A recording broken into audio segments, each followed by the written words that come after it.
Саламатсыздар ма, құрметті оқушылар? Бүгін біз алгебра 8-ші сынып 3-44 есепті ашарамыз. Бұл жерде мұндай функция берген, яғни осы функцияның графигін салу қажет. Енді бұл жерде көп оқушылар түсінбей қалуы мүмкін, бұның графигі қалай болады деген секілді. Енді біріншісіне алып қарайық. Мынаған қарайтын болсақ, бұл деген сөз y тең -1 деген түзу, және x 0-ден кіші болғанда. Енді осыны қарайық. Координаталы жазықтық салайық. Координаталы жазықтық салайық. Мына x, мына y болсын. Ал, мына 0 болсын, мынау бізде y тең -1 деген түзу, ол бізде y-тің -1 мына жерде орналасады. Демек, мынаны ұзынғы осылай сызатын болсақ, ол бізде y тең -1 деген түзу. Өзі болатын болса, тек өзі болатын болса, міне осы түзу. Ал x 0-ден кіші аралықтарда қабылдайды десе, онда x-тің 0-ден 10-ға қарай x оң сандарды қабылдайды, 0-ден мына жақта теріс сандарды қабылдайды. Демек, бізде теріс сан жақтағы бөлігін ал деп тұр. Мына түзудің мына жақтағы бөлігін ал деп тұр. Олай болатын болса, мына үлкен түзудің мына жердегі бөлігін ғана аламыз. Бізде осыны сұрап тұр. Сонда бізде 0-ден кіші осылай болады. Яғни x 0-ден кіші деген сөз осы жердегі мына жалпы түзу болатын болса, осының мына бөлігін алып, өйткені шарт x кіші мәндерді қабылдайды.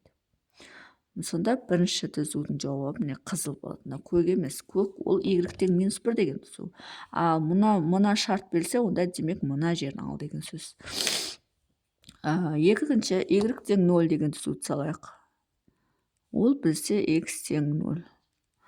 Яғни y тең 0 деген түзу мына осының бойында. Y тең 0 деген түзу осы ұзын түзудің бойында.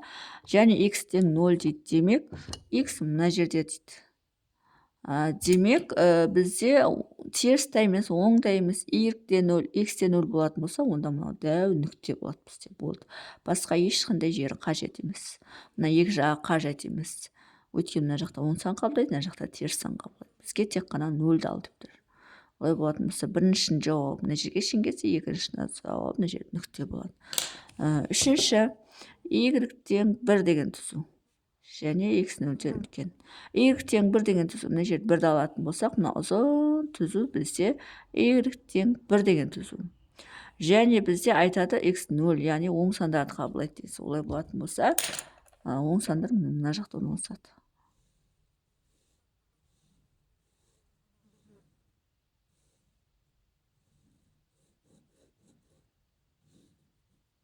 Сонда мына жалпы түзудің мына бөлігін ғана ал деп тұр. Сонда бізде жауап біріншінде мына түзу, екіншінде мына нүкте, үшіншінде мына түзуді алып тұр. Бұл бірінші есептің графигі. Енді екінші есепті шығарамыз. Екінші есепте не дейді? Y тең -1 егер x -1-ден кіші болса.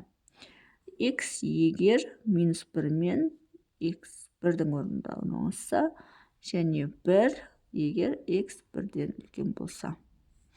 Енді осылардың графигін салу керек. Бұл деген сөз y тең -1 деген түзу, және x -1-ден кіші болса дейді. Демек, координаталық жазықтық тағы да саламыз. Координаталық жазықтық сап қойық. Енді y тең -1 деген түзу, ол бізде мына 0 болатын болса, -1 мына жерде орналасады. Мына түзу бізде y тең -1 деген түзу. Енді бізде шарт беріп тұр, -1-ден кіші, яғни x-іміз -1-іміз мына жер болса, одан кіші дейді. Мына аралықта жатыр дейді. -1-ден кіші аралық мына жақ. Демек, осының бойына мына жерден саламыз да, мына жерден тоқтаймыз да, осы бөліктегі бөлігін ғана алып тұр. Y тең -1 деген түзудің осы бөлігін ғана ал дейді. Мына шартта. Егер мына шарт болмаса, онда мына ұзын түзудің өзін ала беререк. Екінші, y тең x дейді. Яғни, y қандай болса, x те сондай дейді. Демек, x қандай болса, y те сондай дейді. Демек, бізде x-іміз -1 мен 1-дің аралығында. Олай болатын болса, x тең -1 болса, онда y тең -1 болады. біріншісінде. Значит, минус 1 алып тұр ғой. Демек, x тең минус 1 болса, y тең минус 1. Олай болатын болса, x-іміздің минус 1 мұна, y-дің минус 1 мұна нүкте болады сонда. Осы нүкте болады. Енді x тең 0, минус 1 мен 0-дің арасында, минус 1 мен 1-дің арасында 0 бар. Онда y тең 0 дейді. Олай болатын болса, x 0 болса, y 0 мұна жер болады. Және x тең, енді мұна 1-дің өзін алайық. X тең 1 болатын болса, онда y тең 1. Олай болатын болса, x 1 болса, y 1 мұна жер болады. Мұна 0 болса, 1 болса, y тең 1. Мұна жер болады. Енді бізге айтады, осы минус 1 мен 1-дің аралығында жатыр дейді. Мұна x минус 1 мен 1-дің аралығында жатыр, ал y түзуі бұлай орналасады. Қосамыз бәрін. Осы аралықта, яғни мұна аралықта жатса, демек y-дің функциясы осы аралықта жатады. Бұл екіншісі. Енді үшіншісі, мұнау.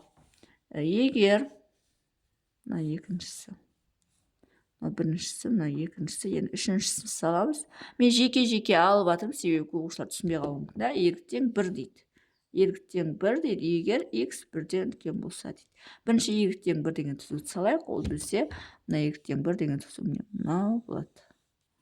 Мына 1 деген өтпей қалды, енді өту керек. Y тең 1 деген түзу.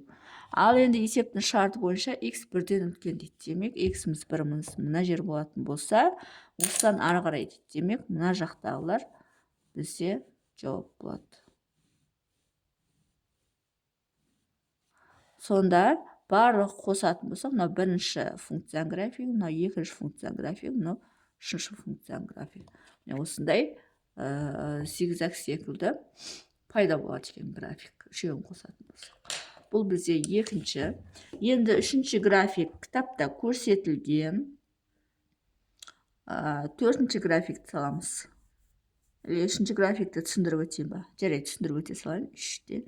Кітапта суретте көрінгенмен, ол кейбір оқушылар түсінбей қалуы мүмкін да, сол үшін кішкене жаңағы түсіндіріп айтайын. Бізде осындай график берілген. Мынау бізде гипербола, мынау бізде парабола. Былай алайық, координатаға жазықты алайық. Енді бұл жерде салудың қажет жоқ. Гипербола десе, демек ол гиперболаның графигі қандай еді бізде? 1 бөлінген x. Гиперболаның графигі қандай еді бізде? Ол бізде міне осылай орналасатын. Егер мұны алды плюс болса, бірінші ширек және үшінші ширекте міне осылай жоғарғы тармағы осы жақта, төменгі тармағы осы жақта орналасатын. Бұл бізде y тең 1 бөлінген x деген функцияның графигі. Ал бізде x 0-ден кіші аралық деп тұр. Деген шарты x-іміз 0 болатын болса, 0-ден кіші аралық мына жақта. Демек, бұған жақын жатқан тармақ онда мынау бізде. Мынау бізде жауап. Яғни гиперболаның осы тармағын ал дейді. Мына тармағы бізге не емес? Қажет емес мына тармағы. Өйткені x 0-ден кіші аралықты ал деп тұр. Және мынау бізде парабола. Парабола бізде осылай орналасатын еді. Егер алды плюс болатын болса, жоғары қарайтын еді. Y тең x квадрат деген парабола. Ал x-іміз 0-ден үлкен немесе оған тең дейді. Демек, x-іміз мына жақта орналасатын 0-ден үлкен деген сөз. Демек, мына тармағын ғана ал дейді. Осы тармағы ғана жеткілікті дейді. Екінші тармағы қажет емес. Сонда осы тармағын ғана алатын болсақ, онда мына тармағы бізге қажет емес. Сонда бізде график мынау және мынау болады екен. Бұл бізде үшінші есеп, енді төртінші есеп шығарамыз. Төртінші есептің графигі y тең x куб бөлінген модуль x.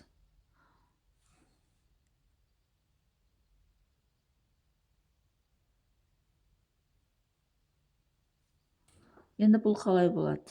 Бұл жерде мынау бізде кубтық парабола. Береміз. кубтық парабола. Енді мына жерге x-ке мән берейік. X және y деп қояйық. Минус 1. 0-ді бере алмаймыз x-ке, себебі мына бөлшектің бөлімінде x бар, сондықтан 0-ді береміз, 1-ді береміз. Минус 2, минус 1, 1, 2-ні берейік, е? Минус 2-ні берсек, минус 2-ні кубы минус 8. Мына минус 2-ні берсек, модуль болғанда плюс болып кетеді. Минус 8-ді 2-ге бөлсек, минус 4 болады. Демек, 1, 2, минус 2 мына жер болатын болса, минус 4 болады. 1, 2, 3, 4, минус 4. Демек, нүкте осы жер орналасады. Бірінші нүкте. Минус 1-ді берсек, мына плюс 1, минус 1 болады. Минус 1-ді берсек, минус 1 мына жер болады. Минус 1 болады. Плюс 1-ді берсек, 1, мына жер 1, демек, мына нүкте болады. Плюс 2-ні берсек, 1. Плюс 2-ні берсек, 2-нің кубы 8, 8 2 берсек 4. 3, 4, мына жер болады. Енді 0-ді бере алмаймыз, сондықтан мына жерді мынандай домалақ қылып қоямыз. Яғни ол жерде не істемейді? Өтілмейді. Өйткені не? X бөлшектің бөлімінде 0 бар. Онда график міне осылай орналасады. Мына жерге шейін келеді, мына жерде үзіледі, сосын былай қарай кетеді. Сонда біздің іздеп отырған график міне осындай кубтық парабола екен, және 0-ден өтпейді. Сонымен есептің шығар жолы осындай. Егер есептің шығар жолы түсінікті болса, лайк басып, комментарий жазып, каналыма тіркеліп кетсеңіздер болады.